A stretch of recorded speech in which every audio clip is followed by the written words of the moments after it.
Do the candidates agree that the Remain is a comforting, cosy illusion? Because the only alternative to leaving the EU is ever closer political union. I don't think it's an illusion. We're doing it now. We are remaining at the moment. We haven't left. And as somebody who was born in the European Union, I'm extremely reluctant to give up the rights that affords me and the privileges and the protections that we have as a country. I'm not quite sure. I'm assuming you mean getting closer and closer to Europe, and I've heard mention of European armies and things like that. I think that is the fable, not Remain.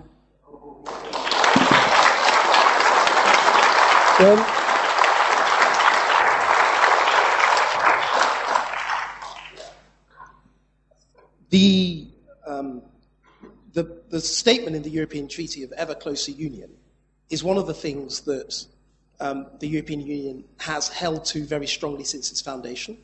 It's one of the things that I think this country has always been uncomfortable with ever since we entered the common market. It's actually one of the reasons why I think this country ended up voting to leave, because I think that the country felt unhappy with the idea of always moving towards a federal Europe. Some people were happy with the common market, some people were happy with the European Union, but most people in this country, I don't believe, wanted to move towards an increasingly federalized Europe. In my judgment, I think that was a big mistake of the European Union to do that. So it's my sense that it is an illusion insofar as there is no status quo. So, the status quo now will change. Some may argue it may change in the direction they like. That is perfectly fine if they wish that they like that. But leaving is also not a status quo, and that will also be something that we'll have to determine for ourselves as a country. But there is no absolute status quo way of from where we are now. We will, even if we remain, the European Union will change significantly over the next 5 to 10 years, and I think people need to accept that. Sid? Yeah, it's an extremely good question, and well done. We've just had a NATO summit, and what has happened at the beginning of the NATO summit? Macron came and rubbished NATO. Why did Macron rubbish NATO? Because he wants a European defence force, and that's what he's committed to. Okay, well, you tell me then. Why did Macron rubbish NATO? You tell me. Who said rubbish? Okay, why then? They've always operated independently. Oh, because he's just... They've operated their own nuclear deterrent. It's been a geopolitical... So to say that he rubbished it because it's about European defence force is completely made up. It's nonsense. So it's just... Okay. Well, let me just say, sir, that's your opinion. But Macron was there. Sorry, that's a fact. Macron was there at the NATO summit, so there must be some commitment to NATO from France. But the fact is, there is a European defence force. The fact is, if Britain stays within the European Union, we will have to be part of it. And there is also the whole question of the euro. I mean, the euro has been a complete disaster for Greece and Italy. Total disaster, because the natural thing for Greece's economy was for their currency to devalue. Their currency couldn't devalue because they were part of the euro. So what happens? They just get massive debt. Now, we're talking about the Eurozone. It's about the EU. Yes, we're not. But the question is, if we stay within the European Union, the European Union is not a static organisation that just stays still. Yeah. It's an organisation that's gaining more and more power. From the audience and from Kay as well, it has been accurate. And there's a very quick one. No, I don't agree. And there is something which I heard being shouted out. We have a veto, ultimately. So, no, I don't agree. Sorry, sir. You're wrong. So, and it's for our current MP. And this is about trust and integrity. So, Bim, you wrote to a local resident, August 2017, saying, under no circumstances that you could foresee would you ever countenance a no-deal Brexit. Within a year, concurrent with you accepting a position, despite being a self-proclaimed moderate, as a PPS in the Johnson administration, you changed that position.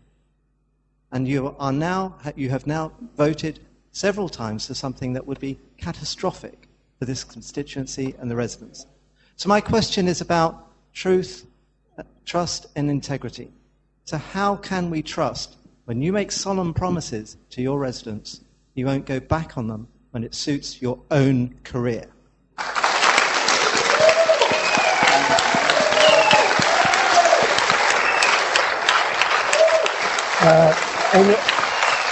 In all fairness, we have to allow Ben the full minute to answer this, and if the other candidates can just make a very, very quick comment if they wish. So, Ben. I'm afraid that is not correct, and let me explain how and why. So, I have never been in favour of a no-deal outcome. I've said that on the floor of the House of Commons, I've said it on television, I've said it on Question Time, I've said it on the radio, and that is one of the reasons why various people, not just me, but lots of people. My father came from Nigeria. My mother is half English, half Nigerian. So, I think that it's... I don't think I've come up with that. No, there's a mistake. Apologies. Carry on. But I think that a welcoming environment, and I use that word very deliberately, is very important. And so, in relation to the hostile environment relating to illegal immigrants, which is, I think, what you were referring to... Right. No. So I'm getting. I appreciate it. I'm getting there. In relation to illegal immigration, I do think we need a fair system. I think it's important for legal migrants to know that illegal migrants are not treated in the same way as they are, because they've done everything right. They follow the rules. But for legal migrants, and more broadly, we need we need to make sure we always have humanity and a sense of just decency in our system. I think sometimes the Home Office, as we've shown by the Windrush scandal, has clearly fallen far short of that. That is just plainly obvious. But I think that one last thing I want to say, because I don't think it really gets covered enough, is in terms of diversity, and I say this as a non-white member of Parliament, when I came to, when I was, the year I was born, 1986, there were no non-white MPs in Parliament, not one. Now, no, that was 1987. Now, this cabinet, the Conservative cabinet, is the most diverse cabinet we've ever had. Now, you may not necessarily need to agree with all the views, but what I think is important, this country has gone a long way in a positive direction on that issue, and I think that we do need to recognise that. Within the Labour Party, we feel very strongly about making sure that we have equal opportunities for everybody, not just gender equality, but equality in all. In this election, 53% of the candidates standing for the Labour Party are women, and we have almost reached 50-50 balance in Parliament. And at North Herts District Council, where I'm a councillor, we have 50-50. We've done it, and we want to ensure that it continues. We're going to tackle the gender pay gap. It's a massive issue that's still going on. I've experienced sexual harassment myself at work, and it's absolutely unacceptable. And unless we have to, the Me Too campaign has been fantastic in giving women a voice, and men who have been harassed in this way. And it's something that we have to keep doing and keep talking about. And myself, I feel very, very passionately about encouraging more women to stand. And we have a campaign which is Ask Her to Stand, and it is about empowering other women and making sure that they put themselves forward for roles that they wouldn't otherwise do. And so that's something I feel extremely passionate about, and something that I will continue to do as we go forward. Thank you very much. Thank you. Thank you. You, the audience, and their community through the pre-submitted questions have grilled our candidates for 100 minutes. So they've done extremely well to last this long. Sid? Yeah, the hostile environment was a total disaster, complete disaster. But generally speaking, what Bim said is absolutely right, and I was going to make the same points myself. I mean, we've got to have some legal system where people can apply to stay, and people that come here legally with legal work permits actually pay quite a lot for these work permits. And you can't say, oh well, people that come here illegally, that a lot of whom, to be fair, are overstayers. They've got to be treated exactly the same as people that apply to come legally. No, I'm sorry, that's not right. However, I also think that a lot of people that come here legally as students and just stay in the country and don't go back, the idea that somehow they've got to go back to their country of origin in order to apply for permanent residence is just utter nonsense. So there's certainly substantial changes that need to be made to the system, no question. Thank you. Thank you very much. Sam? Britain has an immigration problem. We do not have enough immigrants. We already heard We already heard about 40,000 nursing vacancies, GP vacancies. Every single industry, every single profit-making business at a major scale has endless vacancies for qualified and skilled and unskilled jobs. We need immigration in this country. But the hostile environment has to end, because it's not just for illegal immigrants, who quite often are refugees trying to escape from somewhere quite horrid. It's also for legal migrants as well. I've been working on some casework with some people in Hitchin as a councillor. I've been having to help them out because they couldn't get an answer from their MP on this situation. So I got involved, I helped them, and it was a chap who'd married his wife in Asia, and she was completely legal. He wanted to come back and live with his wife. They'd got married in Asia, they'd lived together. He had a nice job here. She had a job offer. It took 6 months to bring her over. They were nearly ripped apart as a family by it. This is wrong. And then the hostile environment now is being rolled out to our friends and our family as EU citizens. We've all seen these letters telling them these people who've lived here their entire adult lives, are being told they're going to have to go home. This has to end. It's wrong. And I'm sorry, Bim, your party is responsible for this, and you have to stop it. Thanks very much. Thank you. The honour of the last question.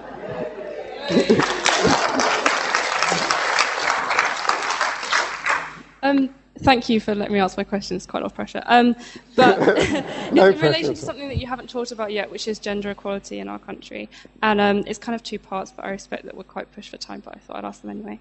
The first one is that sexual harassment is a genuine problem in our country, and it's one that I feel has been ignored in this general election. So I'd like to know how your party would plan to combat that. And the second one is, are you a feminist? Right. Well, perhaps we'll let Sam answer. It's okay, you can finish off on that. Am I a feminist? Yes. I had this conversation last night, funnily enough, and yes, definitely. What are we doing to combat gender inequality and sexual harassment? When you've got Jo Swinson as a party leader, you don't have much choice on the matter. She's written an entire book on the subject, and I recommend you all read it. Thank you.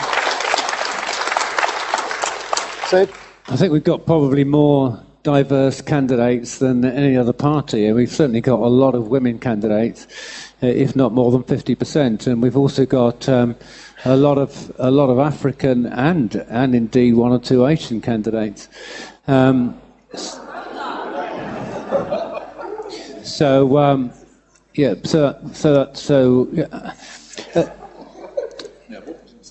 In the Bible it says, in Christ there's neither male nor female, Jew nor Greek, slave nor free, we're all one in Christ Jesus.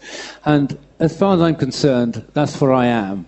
We absolutely, we've got to have equality between the sexes, but it doesn't mean that because there's equality, everyone serves the same role. There is different sexes do have different roles to perform. right, okay, Ben. Well,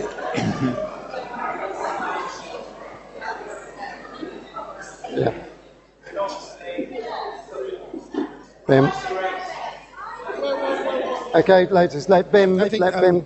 Right. Okay. Right. Okay. If whoa, just hold on. He's just look. He's given his answer. You may not like it, but yeah. So the first point around what about promoting gender equality. One thing is, I think it's very easy to sort of say things, and it's easy to do that and to promise things, and politicians do that a lot. I actually think you should also look at what a party has done, and we have had 2 female prime ministers. And that matters, because what it means is, doesn't mean you have to be conservative, but what it means is you know that within this country, in the Conservative Party, we make our women leaders and they can become prime minister. That matters, I think, for the whole country and internationally. Second is, am I a feminist? The answer is yes. In particular, if that means I believe in the equality and the equal opportunity and the potential of equal outcome for men and women, then the answer is yes. I believe very strongly in it, in the same way that I believe very strongly in all sorts of equality, because it's not just a question of basic human decency. We lose something if somebody else doesn't have the same opportunities as us. That makes us worse. So I think it's so important, whether you're a man, woman, gay, white, black, whatever, it's really important that we all promote gender equality as well as all other forms of equality. I feel very strongly about that. Thank you. Thank you very much. Okay. Thank you. Yes, I am most definitely a feminist. I cannot believe, absolutely unacceptable. And unless we have to, the Me Too campaign has been fantastic in giving women a voice and men who have been harassed in this way. And it's something that we have to keep doing and keep talking about. And myself, I feel very, very passionately about encouraging more women to stand. And we have a campaign which is Ask Her to Stand, and it is about empowering other women and making sure that they put themselves forward for roles that they wouldn't otherwise do. And so that's something I feel extremely passionate about and something that I will continue to do as we go forward.